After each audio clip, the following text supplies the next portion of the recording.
To master nutritional biochemistry, you first have to confront the sheer volume of data. Looking at this overwhelming cascade of chemical structures, attempting to memorize every reaction by rote is a mathematically losing strategy. High-yield retention does not rely on brute force. It relies on structural pattern recognition. By understanding a nutrient's functional grouping, you can predict its clinical behavior. We start by identifying the foundational chemical bifurcation of all micronutrients, lipid solubility versus water solubility. We can visualize this by constructing a master taxonomic matrix. As you see in this two-column grid, every essential micronutrient falls strictly into one of two chemical categories. In the left column, we map the fat-soluble tetrad. These are vitamins A, D, E, and K. Over in the right column, we place our water-soluble cohort, the entire B complex and vitamin C. Establishing this simple chemical categorization allows us to immediately predict how a nutrient will behave inside the body. Because they are lipophilic, fat-soluble vitamins freely cross cellular phospholipid bilayers. Once inside, they accumulate in large quantities within adipose tissue and the liver. Water-soluble vitamins behave entirely differently. They dissolve readily in blood plasma, circulate freely through the vasculature, and are rapidly filtered out by the kidneys for excretion. This dictates a strict clinical timeline.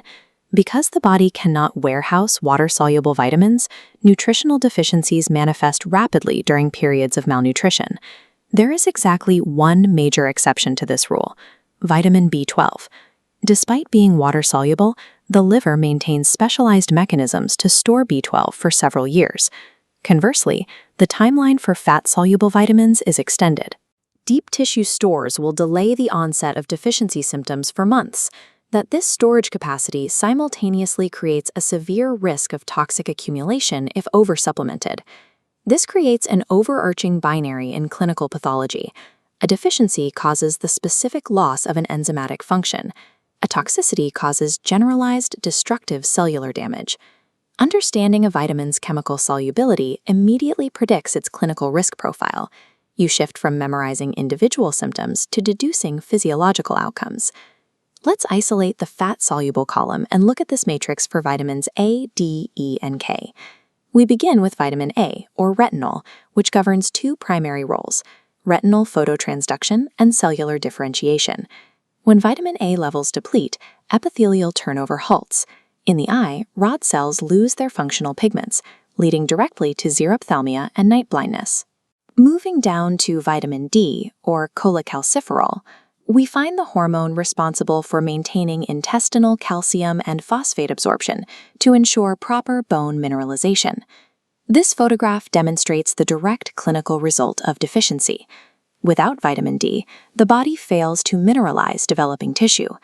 Under the child's weight, the leg bones bow outward, a condition known as rickets. In adults, this mechanism causes osteomalacia. Before synthetic cholecalciferol was manufactured, medicine relied on biological reservoirs to treat these conditions. As shown in this 19th century advertisement, physicians prescribed cod liver oil, a massive, naturally occurring depot of vitamin D, specifically to reverse rickets and skeletal debility. Next is vitamin E, or tocopherol. This functions almost exclusively as a chain-breaking antioxidant, protecting the plasma membranes of red blood cells from lipid peroxidation. Dietary vitamin E deficiency is rare, but when it occurs, those unprotected red blood cells rupture, resulting in hemolytic anemia. We conclude the tetrad with vitamin K.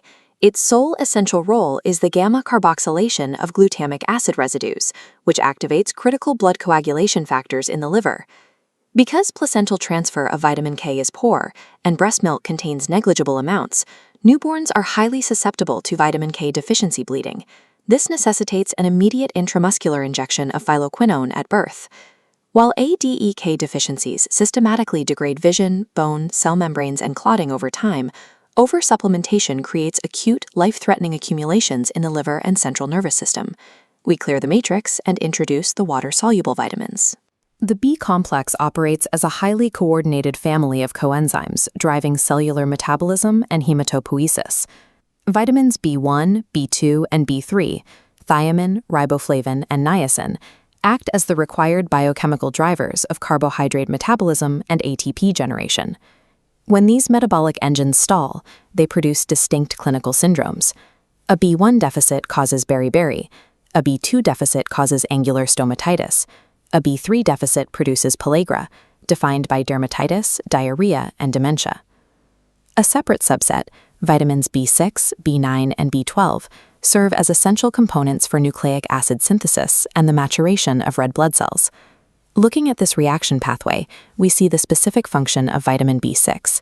It serves as the required coenzyme for the cystathionine beta synthase enzyme. Without B6 acting as a catalyst, amino acid metabolism breaks down, impairing the downstream synthesis of critical neurotransmitters. Similarly, failing to supply folate or B12 halts DNA synthesis completely. Red blood cells continue to grow but cannot divide, trapping them in a massive, immature state known as megaloblastic anemia.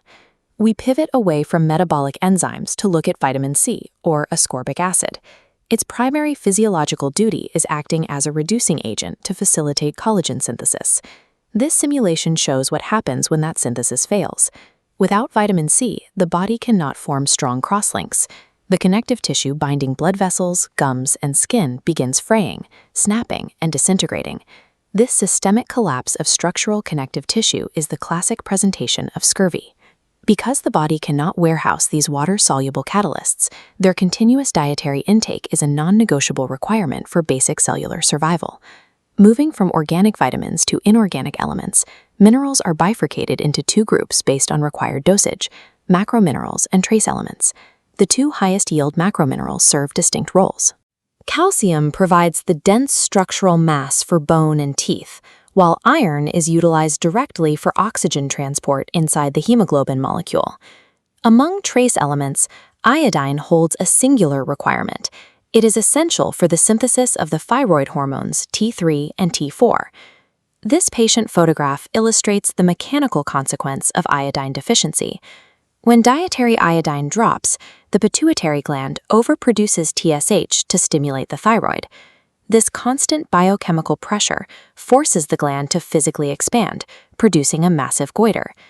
This vintage Cerebos canister demonstrates how this endemic endocrine failure was eradicated in developed nations. By explicitly fortifying table salt with iodine, public health officials ensured populations met their trace element requirements passively. Finally, we identify a functional cross-category grouping, the antioxidants. Let's shift from learning mode to retrieval mode and lock in the complete mental model. Looking at the ADEK matrix, recognize lipid solubility, long-term tissue storage, and the high risk of toxic accumulation.